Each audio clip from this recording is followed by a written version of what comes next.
Hey everybody, and welcome to this week's video where I'll be showing you how I turned this sound into this sound. I did this entirely with Ableton Live stock plugins, and also no additional samples were added, so everything you hear was originally this one cymbal hit. Before we get started, just a very quick reminder that in case you like my content, you're more than warmly invited to subscribe to my channel. Every Monday there will be a new video, and now we can actually head over to the desk and see what happened to this cymbal.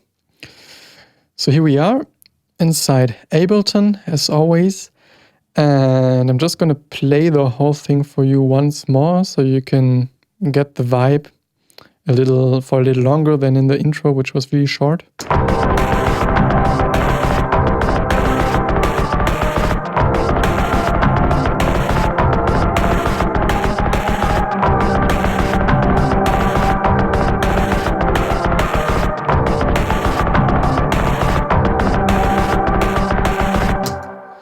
So yeah, that's this kind of scenery that I created out of this cymbal hit. Also once more for you.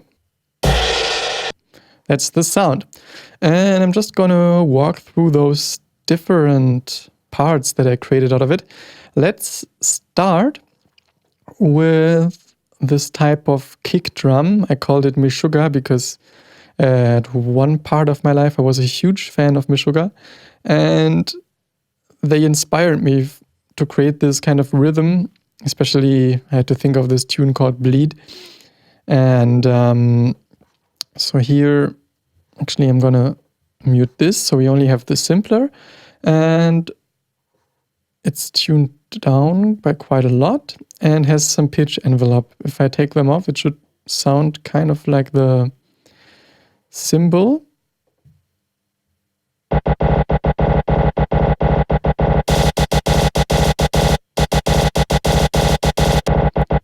Yeah, kind of. And so I wanted to increase the attack and at the same time have it sound more like a kick drum. So let's listen to it like this. And the filter. It also sounds great without the filter, but I wanted it to sound less like a machine gun. So I decided to filter it a little bit. And then I wanted to have more attack, which meant I put a compressor. And this has extremely radical settings. And then I dialed it in by 44%. So some type of parallel compression in order to bring out the attack more.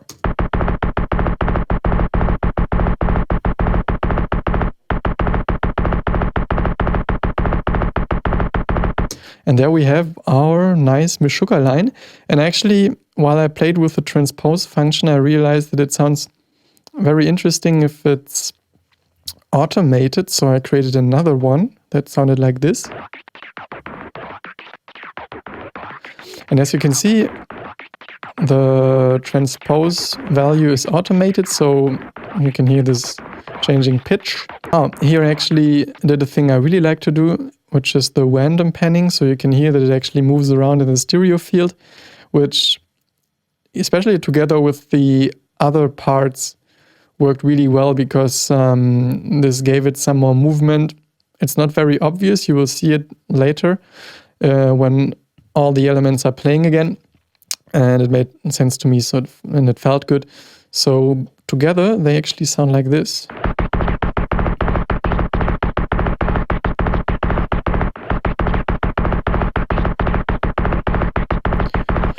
And I like them a lot. It's an inspiring sound.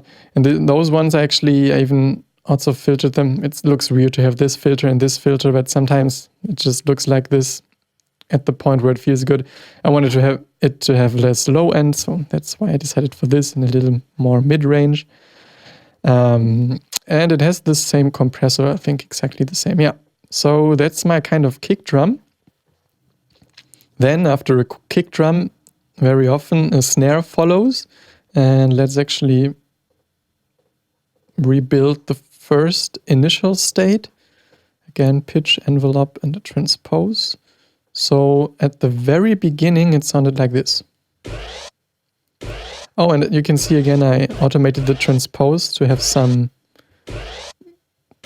motion that sounds like some pitch effect. I add a little bit of attack through the pitch envelope.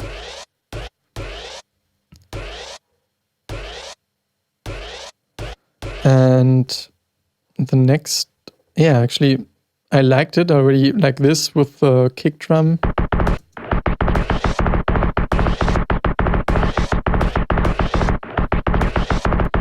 There's some nice scenery, but somehow I felt the snare has to sound more lo-fi. And in those situations, I really like the redux effect in Ableton, because now it actually becomes really, really destroyed.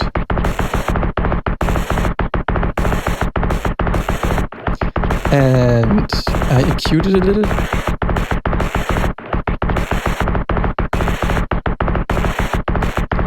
I think here in the mid-range it had a very screamy part, so I wanted to boost it a little. Since the other sounds have some low end already, I could cut some off here. And the same as with the kick drum, to get some more attack.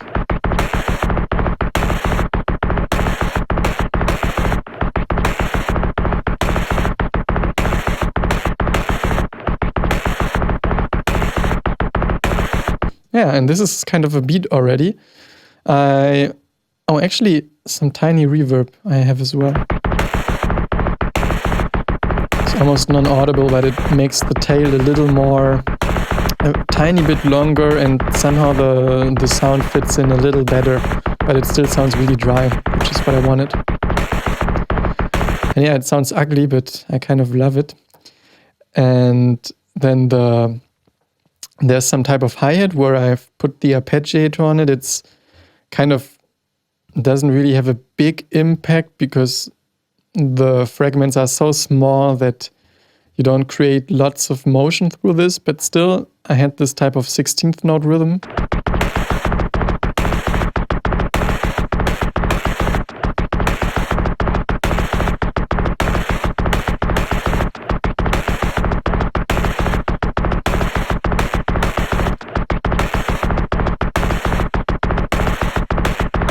Oh, it has, okay, it was on, but the amount is 0, so actually there's no pitch envelope. It's basically the way it was, and because the sound is so short, you have this percussive character. And this one I didn't name. I would probably call it maybe like shaker or something. It's not a shaker, but it gives on the other side, because you see the hi-hat is a little panned to the right. On the left side, the shaker I call it shaker, although it's just a tiny hit, brings in just something to balance this kind of high frequency content.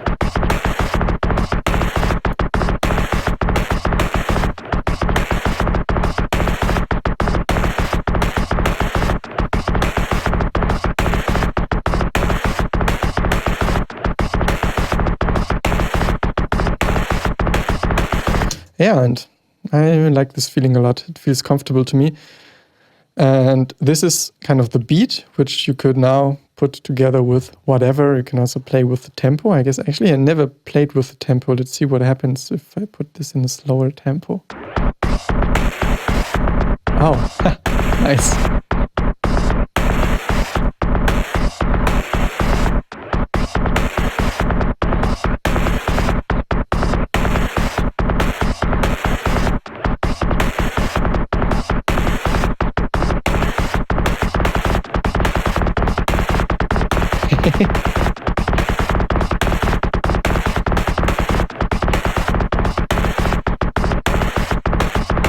It's amazing how the tempo always fools you in a way that once you heard something on a very fast tempo, somehow it sounds incredibly boring when you go back to some slower tempo. But I think this is a good one. But yeah, this slow one, wow, I think I loved it.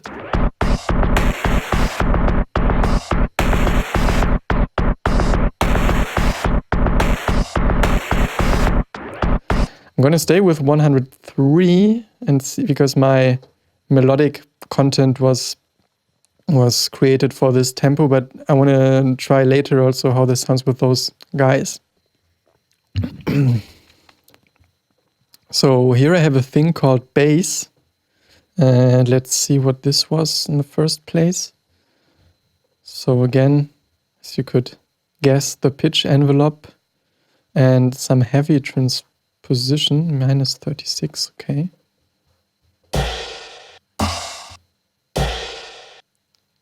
Okay, so now it sounds like a cymbal. So it needed to be transposed in order to be bassy. Oh yeah, indeed. But again, I wanted it to sound way dirtier. So you saturate it. It's just a basic move with one of the hardest curves you can actually pick. And I also, because here I think the sound is a little too weak to really create pitch on its own. You can kind of hear if you pitch it up and down, but it doesn't give too much information for some melodic content. So I brought in the resonators, and it's also not on 100%, so you will hear the original signal plus some tone generated with it.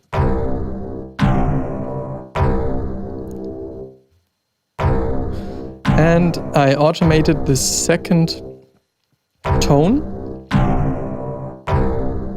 so you have some melodic movement to create some suspense. Then I EQ'd it.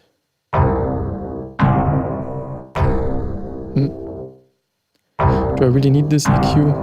I honestly don't know. I don't think so. Sometimes I create things and then with some distance between the sessions, I then honestly ask myself, okay, does this really bring anything? And then it sometimes happens that you just say like, okay, if it doesn't make any audible, or sometimes there's a technical reason, but if you can't explain this to yourself, just kick it out. And again, some compressor for bringing out some punch. It's up to taste. It also sounds good without the compressor. Somehow in the whole setting I felt like I want this. Yeah. But again, I also could imagine this working without the compressor. And the other melodic elements are those, I call them strings. And actually I was again very lazy with naming the tracks. I think this is plus 12. This is actually, I mean, this is in semitones. And so this one, let's turn this stuff down. So originally, they actually also tuned down a lot. So I think I duplicated the bass and wanted to turn it into some other melodic movement.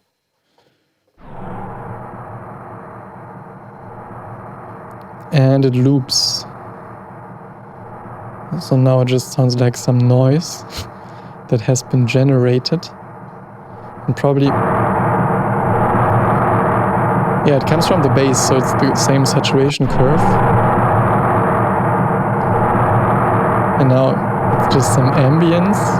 Then, if you bring in the resonators, which this time are on 100, and I automated it again here to create the melody.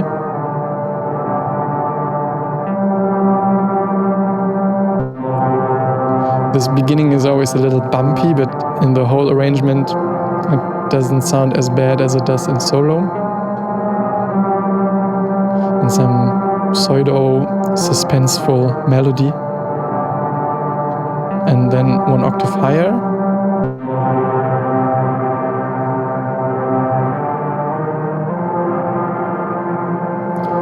Oh, and it has some reverb to smooth it out a little.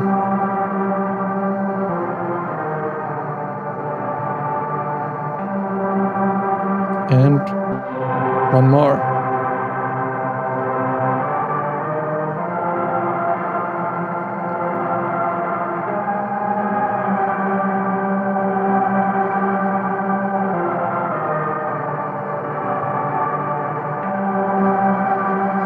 And this brings in some great atmosphere to the track, which we can now listen to in its entirety once more. Just that it doesn't start any unwanted loops. And it sounds like this.